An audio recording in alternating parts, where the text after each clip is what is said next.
Hello everyone. I did my research on Thomas Aquinas. Now before we get started discussing the ideas that he presented, I think it's important that we set the stage and actually show you what he looks like. Now there is some information that suggests that he was very fat and that one of his eyes was actually bigger than the other. So we'll take a look here. This one doesn't actually show the larger eye, but I think we can see that he is very fat. As a small boy, Thomas actually went and studied to become a monk. He did this for nearly 10 years, but eventually monks were actually driven away because the emperor did not like the fact that they were following the Pope and the guidance of the Pope. So Thomas actually went out and decided to find a different religion. So Thomas actually went and began studying at the University of Naples. He joined a group called the Friar Preachers. They were also known as the Dominican Order. His parents did not approve of this idea at all, though. They actually captured him on his way to Paris and held him captive for nearly a year. But because he was so resilient and determined to learn more about the Dominicans, he did so. And he eventually studied with a person by the name of Saint Albertus Magnus.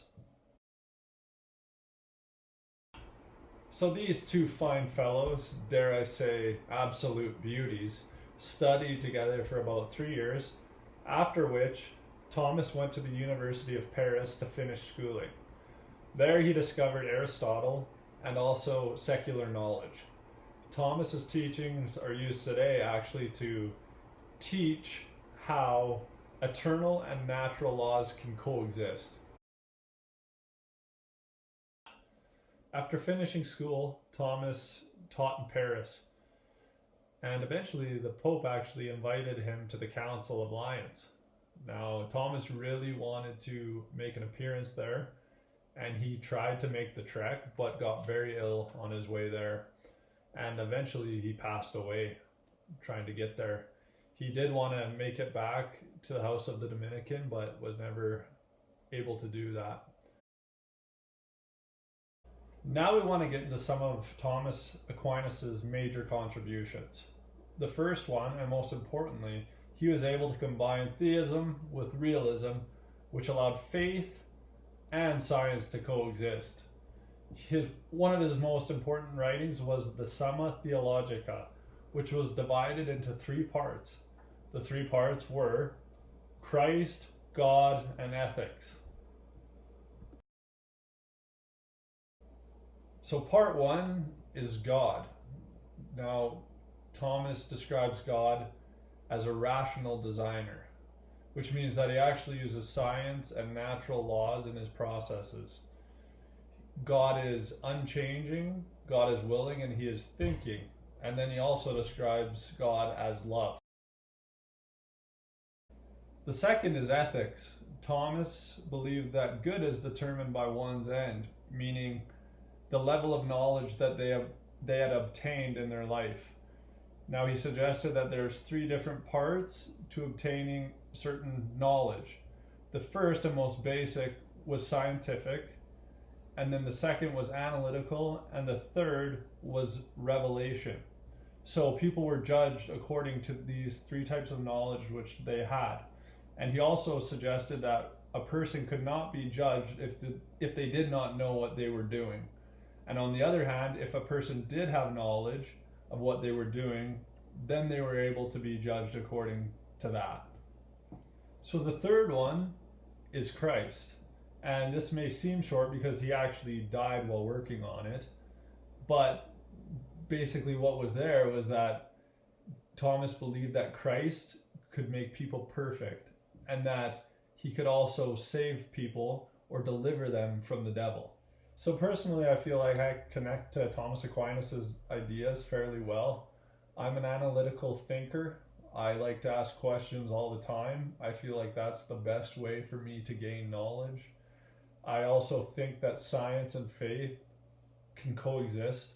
I think it's even necessary to explain some of the laws of nature that we see in our everyday lives. So I think it is important that we are open to both sides of belief in that way, because I think they can actually support each other very nicely. And also, I have a lot of friends that are of other faiths or do not believe in a God at all. And I agree with Thomas when he says that these people will not be judged for things they do if they do not have the proper knowledge of spirituality or revelation, which he describes.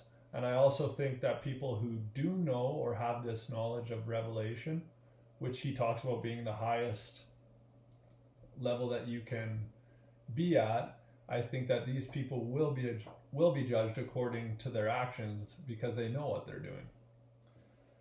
So I think that a lot of Thomas Aquinas's ideas can be directly related to the education environment. I think that it is important that we remember that any student from any background is able to and deserves to be given the tools to seek out truth with reason. It is important to be an example for these kids and to not always follow content, but more or less lead and teach by example. That's one of the qualities that he talks about when he talks about Christ, is that we are able to show those qualities and kids can connect to those qualities very easily. So in conclusion, we know that Thomas Aquinas lived a good, full life. He used his experiences to benefit him, and he realized that natural laws and spiritual laws could coexist, and that's why he joined realism and theism, and he was successful in doing that. He was also able to give teachers tools to teach students good morals, and he had a really positive and big impact on philosophy as well as religion.